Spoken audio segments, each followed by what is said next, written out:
from 2018 up until the beginning, or not really the beginning of this year, but probably Q4 of last year, you could have calculated an incredibly tight correlation between the stock market and the Fed money printer.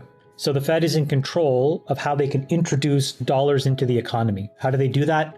They literally manifest money. They don't actually technically print it, but let's just assume for these purposes that they actually do print it. And they literally take that money and they enter the market and they buy things with it. And they're giving you this newly created money that they just created out of thin air. From 2018 up until about Q4 of last year, there was a 0.92 correlation between that and the S&P 500 going up. What does that mean? So if you look at a -1 correlation, that means that if something goes up, this thing goes down, dollar for dollar, that would be perfectly negatively correlated. If you look at something that has a 0 correlation, that means it's just random. Whether one thing goes up and down has no influence on the other. But a 0.92% correlation effectively means that for every dollar the Fed created, the stock market was going up by that same dollar. And that is literally what we had up until November of 2021. Since the beginning of this year till about yesterday, so I think the number is still going up, probably by at least by $1 trillion, we have destroyed collectively as a society $35 trillion in global market value.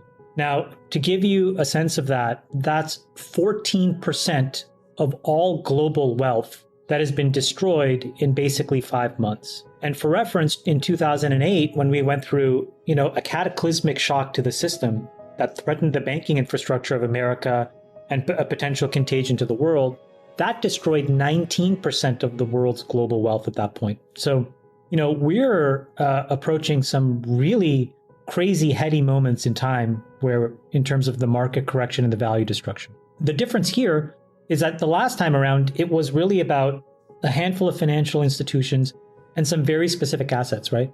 Mortgage-backed securities, some parts of the credit market, and then a bunch of financial stocks. And that was largely it. This time around, as you just said, Freeberg, it's literally everything that's getting smoked. There is not a place that you can effectively hide that has been safe. Crypto, smoked. The credit markets, totally frozen. The equity markets, NASDAQ is in a bear market. The S&P is basically flirting with the bear market now. And I don't really see any end in sight. Meanwhile, we're waiting for CPI to downtick. Inflation hasn't really done that. It looks like consumer price index, how much stuff cost. So that's taking a lot longer than we thought to sort of roll over. Separately, jobless claims are now starting to tick up, which means that companies are beginning to affect layoffs because they feel this pressure. So now you're going to see an unemployment rate that starts to go up. And then meanwhile, we're fighting a proxy war in the Ukraine against Russia to the tune of about, $40 billion every sort of month or so when we open the paper and decide to read about it. So you put all these things together, it's not clear that there is the momentum to create a market bottom. Yeah, I mean, look, we're in a stock market crash that I think over the last week sort of became a panic. I mean, I think now there's panic selling going on. That's not to say that it's all oversold, but certainly there are names now that are starting to become screaming buys. But nobody has the capital to buy. I mean, it's easy to say, in theory, that you should be greedy when others are fearful and fearful when others are greedy. The problem is that everyone's already fully deployed. And then when the stock market crashes, they got no cash left to buy up new names. And, that's one of the things that you've noticed in this downturn, and I'd say especially with crypto, is with all the other crypto downturns, there were always, the crypto accounts saying hodl or buy the dip or, they had the laser eyes going. I don't see any of that right now. Pure capitulation, fear. Exactly. Yeah, exactly. So this is just a rout across the board. I agree. It's every asset class. I think home prices, that's coming, Jason, because like you said, mortgages are going up. Inventory is going up. So that's a leading indicator.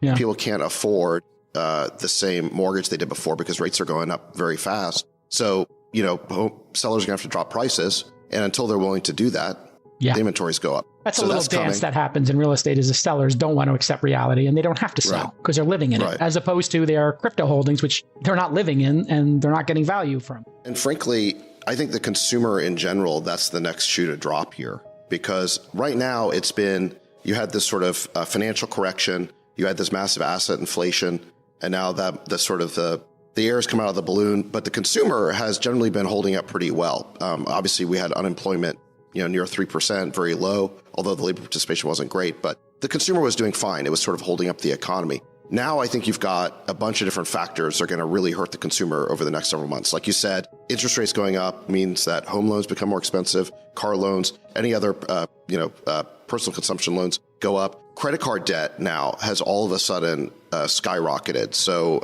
there's an article in Axios on this, that the amount of consumer debt is surging and to this highest level of increase in over a decade. Before we continue, help us clicking that YouTube like button and subscribe now to our channel. This shows the algorithm that you valued this information. And it helps us spread that message. Sharing is caring. And now, let's continue. I have bad news for you. If you're not rich by now, you're screwed. And if you're in debt, you're even double screwed. How so, you might wonder? Well, the sad truth is that you're working your whole life to make someone else rich. The mega corporations, the banks, the politicians, everyone is getting richer.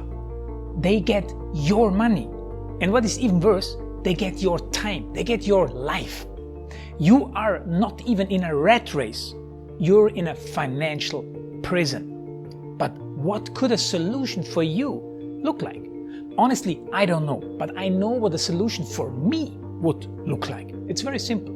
I use whatever money I have and I multiply it with 1,000. This could make my life much easier and probably yours as well.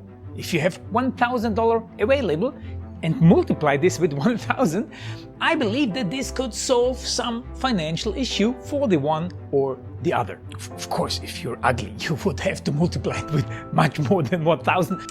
My name is Markus Dahn, and this is what I decided to do. I decided to 1000x my money. This is not a joke.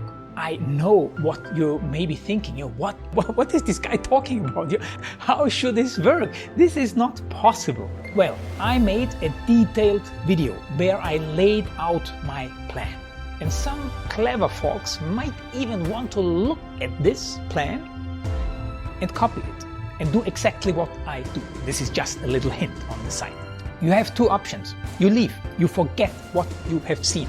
You do whatever you're doing and you hope that somehow you get some other results. Good luck with that. Or you click the link below the video. You enter your email address because I'm not showing this to everybody. You at least watch my video on how I plan to 1000x my money. The choice is yours. Make the right choice. Join me. See what a different future you could have. See at least how I intend, how I plan to do the 1000x. So click on the link below, enter your email address, and I see you on the other side. Your Markus Dahn.